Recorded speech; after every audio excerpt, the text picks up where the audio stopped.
Assalamu alaikum students, how are you all? I hope you all are fine and safe in your homes. Today it's our computer lecture and I am Mamuna Javed, your computer teacher. And in this lecture we will read chapter number 8, editing cell contents in 2013. हम cell editing से related हमने इससे in previous lecture हमने features of cell contents को read out features of Excel को read out किया था और अब हम एडिटिंग सेल कंटेंट्स को रीड करेंगे कि how we can edit a cell contents. हम एक एक्सेल शीट के अंदर कोई भी सेल को या राइटिंग करते हैं तो उसके अंदर हमसे कोई भी किसी भी तरह की कोई मिस्टेक हो सकती है, तो उसको हम कैसे एडिट करेंगे, मिस्टेक हो जाएगी तो उसको कैसे ठीक करेंगे, और या फिर हमने जो उसकी एडिटिंग करनी है या उसको किस तरह से प्रेजेंटेबल और बहुत ही अच्छी फॉर्म के अंदर या उसको प्रेजेंटेबल और प्यारा बनाने के लिए उसको कैसे कर सकते हैं।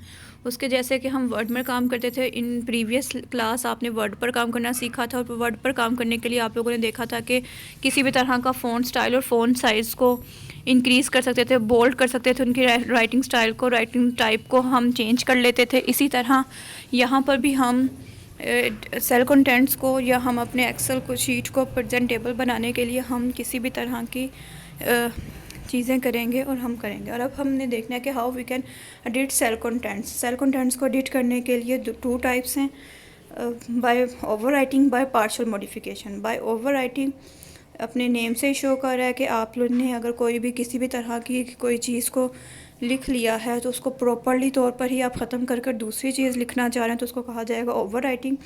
और बाय पार्शियल मॉडिफिकेशन मतलब उसके ही थोड़े से पार्ट को आप लोगों ने ठीक करना है तो उसको कहा जाएगा partial modification. Over writing means अगर आपने जस्ट फॉर एग्जांपल नेम ही कोई गलत लिख दिया, आप एक रिज़ल्ट बना रहे हैं एक्सेल शीट के ऊपर, तो आपने एक्सेल के सेल के ऊपर आपने यहाँ पर नेम ही गलत लिख दिया, प्रॉपरली आपने अहमद लिखना था, आपने अली लिख दिया, ये तो पूरे का पूरा नेम ही गलत हो गया। तो इट मीन्स कि अगर आपने फिर आप पूरे के पूरे अहमद नेम को रेस करके पूरे को रेस करके आप अली लिखेंगे तो इसको कहा जाएगा ओवर राइटिंग। और जस्ट फॉर एग्ज़ाम्पल आपने अली लिख दिया है लेकिन अली का स्पेलिंग रॉन्ग लिख दिया, आपने गलत लिख दिया, तो उसको सिर्फ स्पेलिंग की क्लेरिफिकेशन करेंगे तो इसको पार्शियल मॉडिफिकेशन कहा जाता है।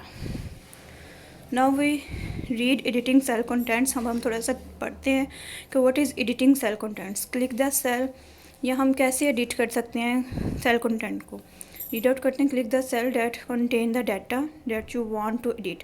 अब देखें हम वो वाले सेल को क्लिक करेंगे जिस सेल के डाटे को हमने एडिट करना है, उस सेल को हम क्लिक करेंगे जिस सेल के डाटा में हमने लिखा है या जिसमें हमें मिस्टेक लग रही है, हमने उसको ठीक करना है। हम उस सेल को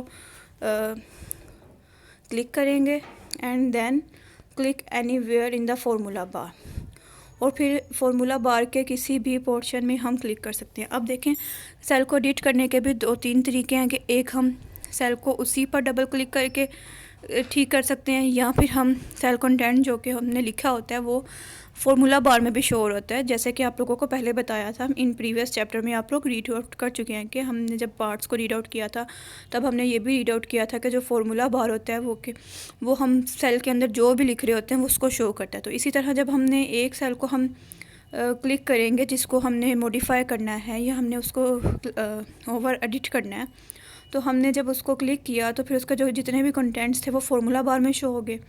द स्टार्ट एडिट मोड, जब हमने उसको किसी भी फॉर्म में करेंगे तो वो ब्लू फॉर्म में हो जाएगा, तो वो एडिट मोड स्टार्ट हो जाएगा।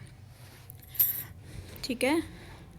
The position of the cursor in the formula bar, और फिर आप अपनी फार्मूला बार का जो माउस का कर्सर होता है उसको उस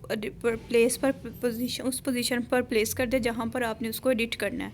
अगर तो आपने प्रॉपरली उसको एडिट करना है तो वो पूरे का पूरा ब्लू हुआ होगा, उसको बैक स्पेस कर देंगे तो वो प्रॉपरली सारी की सारी राइटिंग ख़त्म हो जाएगी। लेकिन अगर आपने उसको पार्शियल मॉडिफाई करना है, उसके अंदर तक कुछ स्पेलिंग्स की मिस्टेक को करेक्शन करना है, या अगर आपने, क्योंकि जो डाटा होता है वो 3 टाइप्स का होता है, नंबर, फार्मूला एंड अल्फ़ाबेट। आपने 1-2 फॉर्म में या 3-4 या उसमें किसी भी तरह के फार्मूला में गलती होगी या आपने नंबर्स लिखने में या नेम्स लिखने में कोई मिस्टेक होगी। अगर तो पार्शियल मॉडिफिकेशन है तो आपने जो लोकेशन है वहाँ पर करें जहाँ पर आपने उसको ठीक करना है, और अगर पूरे का पूरा ठीक करना है तो आप उसको बैक स्पेस करके आप उसको क्लिक कर सकते हैं। Click the cell contents the data you want to edit and then press F2, और F2 आपने उस सेल को क्लिक किया और F2 कर सकते हैं। F2 आपके ऊपर जो फंक्शन कीज़ गिवन होते हैं, फंक्शन कीज़ के बारे में भी आप लोग प्रीवियस क्लास में रीड आउट कर चुके हैं कि ये फंक्शन कीज़ होती हैं, इसकी मदद से भी आप F2 जब प्रेस करेंगे तब भी आप लोग सेल कंटेंट को एडिट कर सकते हैं। अब देखें, ये दो टाइप्स हैं जो कि आपकी बुक के फर्स्ट यानी कि आपका टॉपिक को आइडेंटिफाई करती हैं, partial modification and over writing.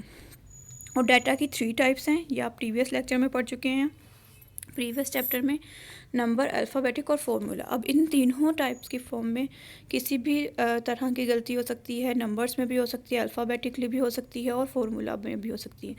तो आप इन तीनों की मॉडिफिकेशन या एडिटिंग कर सकते हैं। अब देखें, ये बात जो मैंने आप लोगों को बताई थी कि हम जो भी हमने एक्टिव सेल के अंदर लिख रहे होते हैं वो फार्मूला बार के अंदर शो हो रहा होता है।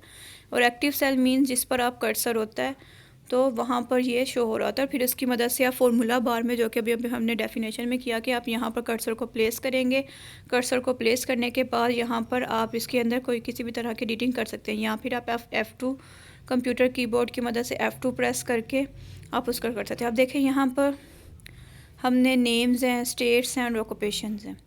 अब यहाँ पर फ़िशरमैन लिखा हुआ है। अगर आप फ़िशरमैन में किसी तरह की चेंजिंग करना चाहते हैं, यानी कि C7 जो नेम ऑफ़ द बॉक्स है, जो नेम ऑफ़ द कॉलम है वो C7 है।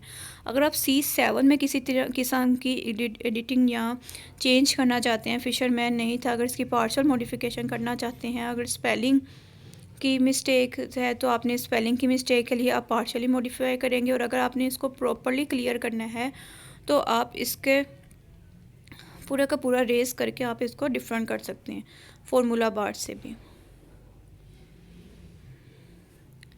और ये आपका जो पॉइंट है, ये लास्ट कॉलम को शो कर रहा है। जैसे कि आप लोगों को बताया था कि last column is labelled as XFD और लास्ट रो जो है 1048,576। हाँ, और यहाँ पर आप एक और तरीका भी है जिसकी मदद से आपकी अपनी सेल कंटेंट्स को जो वर्ड है उसको रिप्लेस कर सकते हैं। फाइंड एंड रिप्लेस की मदद से भी आपने कोई भी वर्ड जो कि आप लोगों ने रिप्लेस करना है, आप सबसे पहले उसको फाइंड करेंगे। फाइंड करने के बाद आप उस वर्ड को रिप्लेस कर देंगे और फिर वो आ जाएगा कि वहाँ पर कितनी बार आपका जो पूरा डॉक्यूमेंट है वहाँ पर वो शो हो रहा है। अगर तो वो एक बार शो हो रहा होगा तो एक बार शो हो जाता है, 2 बार है तो आप फिर वो पूछेंगे कि आपने इसको सिर्फ एक बार रिप्लेस करना है या रिप्लेस आल, कि जितनी बार भी वो वर्ड यूज़ हुआ है उसको उतनी बार ही रिप्लेस करना है। तो फिर आप ये अपनी मर्ज़ी से इसको एडिटिंग कर सकते हैं कि आपने एक बार उसको रिप्लेस करना है या 2 बार। और फिर उसके बाद यहाँ पर वही वाला बात आ गई कि आपने यहाँ पर जो एक्टिव सेल है वो फार्मूला बार के अंदर शो हो रहा था। फार्मूला बार के अंदर आप इसको एडिट कर सकते हैं। किसी भी तरह की कोई भी एडिटिंग आप करना चाह रहे हैं तो वो आप एडिट कर सकते हैं। या फिर आपने पूरे का पूरी एक रो को ही डिलीट करना है तो भी आप कर सकते हैं कि आपकी ये पूरी की पूरी रो जो है वो नहीं, आप यानी कि रॉन्ग आपने ऐड कर दिया तो आप इसको पूरे के पूरे डिलीट कर सकते हैं। और जस्ट फॉर एग्जांपल फिर आप डिलीट करने के बाद आपने फ़ौरन सोचा कि आपने ये डिलीट नहीं करना चाह रहे थे तो आप इसको अनडू बटन भी कर सकते हैं कि आपने जो डिलीट किया है वो ख़त्म हो जाए, वो दोबारा से आपके पास सेल आ जाएगी। I hope student you can understand the concept about editing cell contents in Excel. If you have any type of question related to this must be ask me. Okay students, take care. Allah Hafiz.